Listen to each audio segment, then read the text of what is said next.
Ready to Love Philly, episode 6, Straight Shot No Chaser review.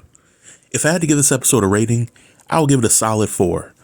This episode also ended in a cliffhanger, and while we as the viewing audience get to see a more in-depth look at the connections of the cast members, it seems like very few of them have authentic connections, and this season of the show will end up in a disaster like other seasons. In this episode, we pick up where we left off with last week's elimination cliffhanger. I initially predicted that Sahara and Rocky would get the axe, but Sahara was spared and Coley got the axe with Rocky.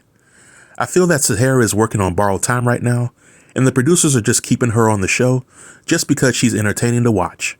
After Sahara realized that she had been spared, she felt some type of way because this is the third time that she was nominated for elimination, and she knows that she likely won't survive another nomination. If we're keeping it real, then Sahara should have self-eliminated right then and there.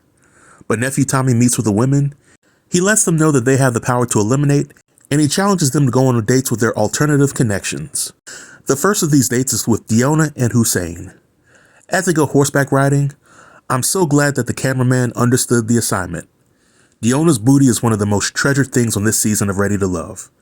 It's so inviting, yet cuddly. It's all natural, almost as if God came down from heaven and handcrafted it himself. The downside to this scene was seeing how narrow-minded Deonna was, as she felt Hussein needed to share her viewpoints and values in order for their connection to work. So much for compromise, but I can see why she's still single. Tay has a date with Naeem, and let's keep it real. This date was nothing more than a reason for these two to get engaged in physical contact. Nothing of substance came from the date, but with Naeem rubbing Tay's feet and Tay putting her legs on Naeem, if they were any closer, Naeem would have probably had baby number 11. Also, when I saw the scene, I felt that Naeem might have violated bro code with Cisco, even though this is still a process. But then I saw Cisco's date with Shanice, which I believe was a setup. She neglected to tell Cisco about her nude body painting date, and Cisco didn't know until he saw Shanice butterball naked.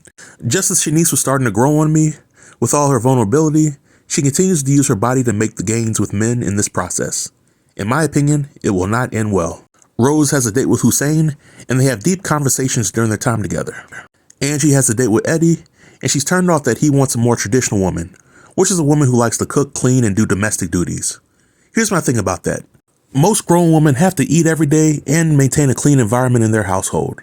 How does that change when the single woman gets in a relationship? Especially in a relationship where the man is paying most of the bills and handling most of the household repairs and maintenance. Rose and Fritz have a date, but they disagree on the topic of kids. When the women meet for deliberation, they ultimately nominate Fritz and Eddie for elimination. Be sure to check out next week's review.